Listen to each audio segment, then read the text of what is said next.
want to bring into this conversation right now the man behind all of this. David Marcus is joining us, head of Facebook's Calibra, joins us from the heart of Silicon Valley this morning. And we welcome you, David, and thank you for joining us on the day that you're announcing so many of the details about this. Help us understand the difference between this cash, effectively, a debit card, if you will, and Bitcoin, or what might be described as traditional cryptocurrency. Well, I think that, if you want to compare Libra with traditional cryptocurrencies, the first thing and the first big difference is that typically cryptocurrencies are investment vehicles or, investment assets rather than being great medium of exchange. And this is really designed from the ground up to be a great medium of exchange, a very high quality form of digital money that you can use for everyday payments and cross-border payments, microtransactions, and all kinds of different things. I think that there are a lot of issues that need to be solved. If you were to get out of the studio right now and ask anyone to send $10 on their mobile phones to Canada, they probably wouldn't know where to start. And this is 30 years after the web was invented and mobile broadband is available to so many people. So, we felt that it was time to try something new, and this is the beginning of a long journey to launching this new network and this new digital currency. Okay, but just to put a fine point on it, how much of this do you think is going to be people transferring currency internationally versus domestically? Meaning, for those people who have credit cards, who have access to Venmo or other services like that, why would this be advantageous if if Becky was a friend of mine? I think she is a friend of mine, hopefully on Facebook, and I wanted to send her some dough.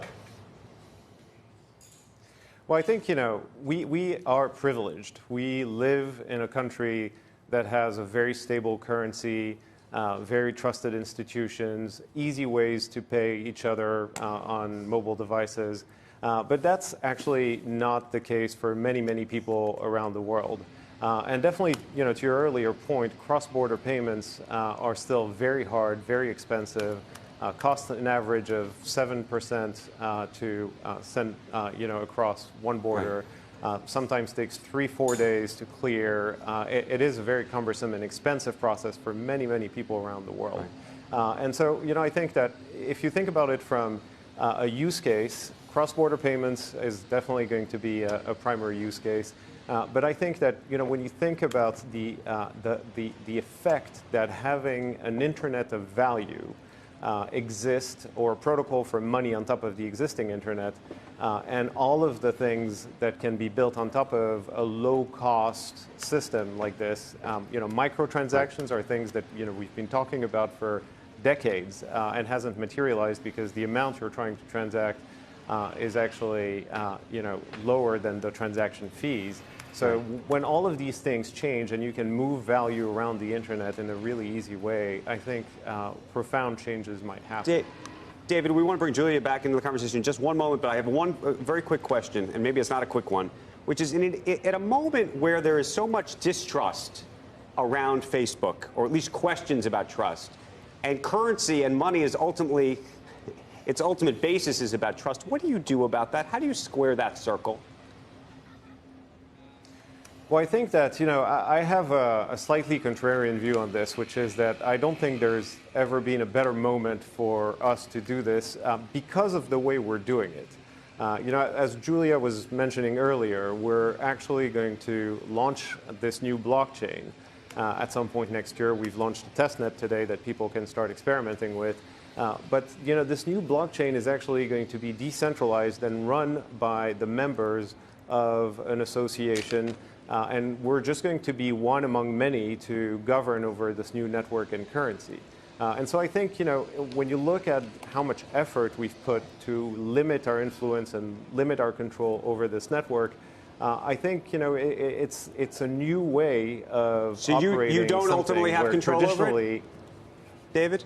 No, so we don't have control over the network. We don't have control over the currency. What we have control over is going to be the wallets that is going to operate within Facebook and on top of But our others network. will be able to create their own wallets. Or are you the de facto only wallet? And by the way, you don't... No. We're not going to be the de facto wallet. There will be plenty of competition. And to earn people's trust, we are going to have to make strong commitments, notably on privacy, ensuring that financial data and social data never get commingled, and really, earn people's trust over very long periods of time, because there are going to be a number of wallets that are going to compete with us on the network we helped create. Hey, Julia.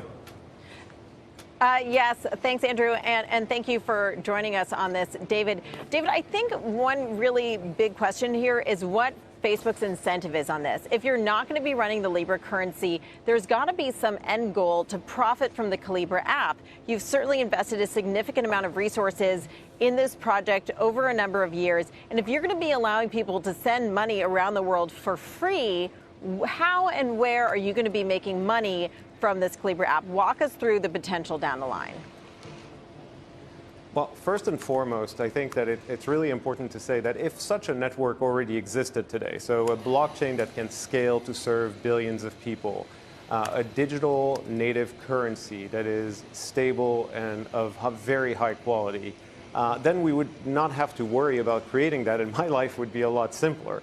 I could just, focus with, my team on building a great wallet experience. Sadly, it just doesn't exist, and we felt that we had to try to accelerate the timeline of creating those new technologies to bring those solutions to market. So, on our end, first of all, this is very close to our mission. We've connected billions of people around the world. We enable them to send, photos, all kinds of different content, texts, etc., all over the world.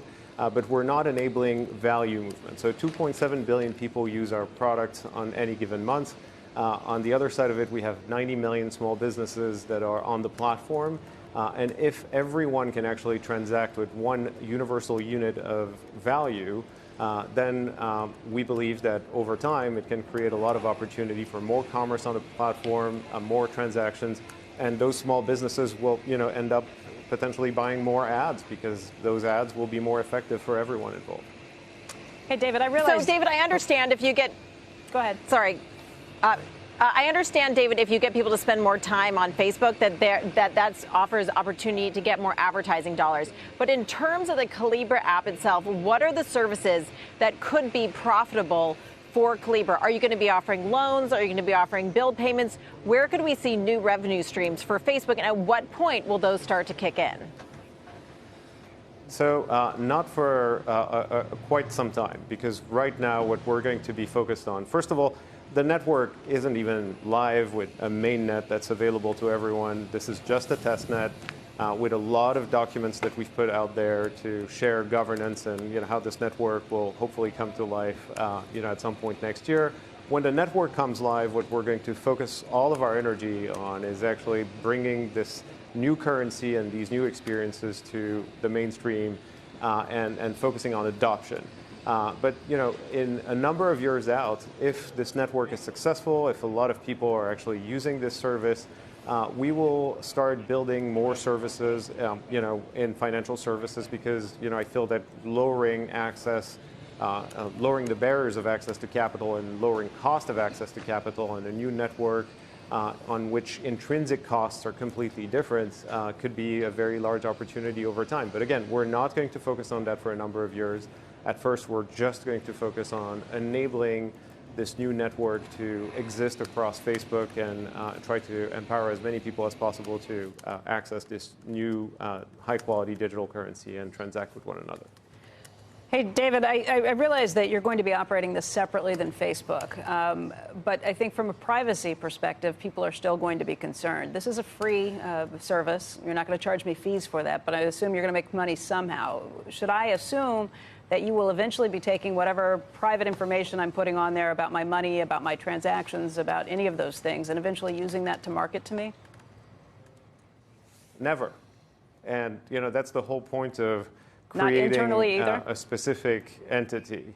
No, but that's the point. Like, Facebook Inc. will not have access to transactional data that will happen. Will you have that? Will you use that information to ever market to me in any way, shape, or form? New products? No, that's not the objective at all here. And again, I think that to your point, if people don't want to trust us, they can use any of the other wallets that will be available, and there will be dozens and dozens of wallets available for people to choose from. But just to clarify, you said it's not the objective. Interoperable. Does that mean that this will never happen? It's not the objective, or it's not the objective, or that this will never happen on this platform? That's not the point.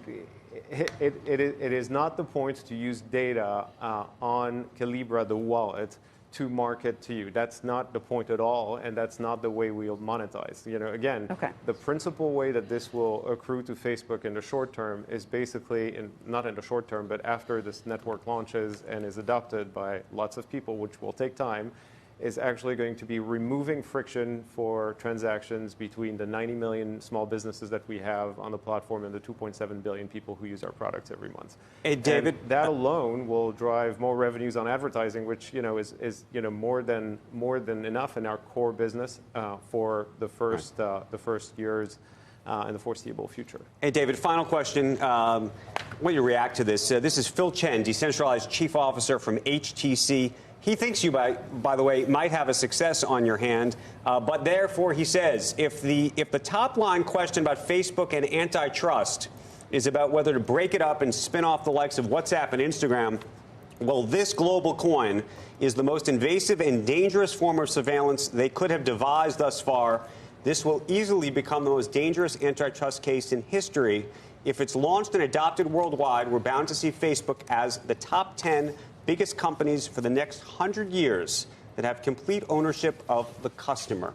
What do you make of that? Well, I think that I invite the gentleman you just mentioned to read the documentation we just put out today, and he will learn that actually we painstakingly removed ourselves from governing this new network because we believe that a public utility such as an Internet of Value shouldn't be controlled by any company. And I think you'd be hard-pressed in modern business history to see a company that starts an initiative like this do so much to remove its influence over the very thing that it just helped create. David, it's an exciting project. We look forward to seeing where it goes, and wish you success with it. We appreciate you being with us from Silicon Valley this morning, and, of course, Julia, who is in Cannes this morning. Thank you.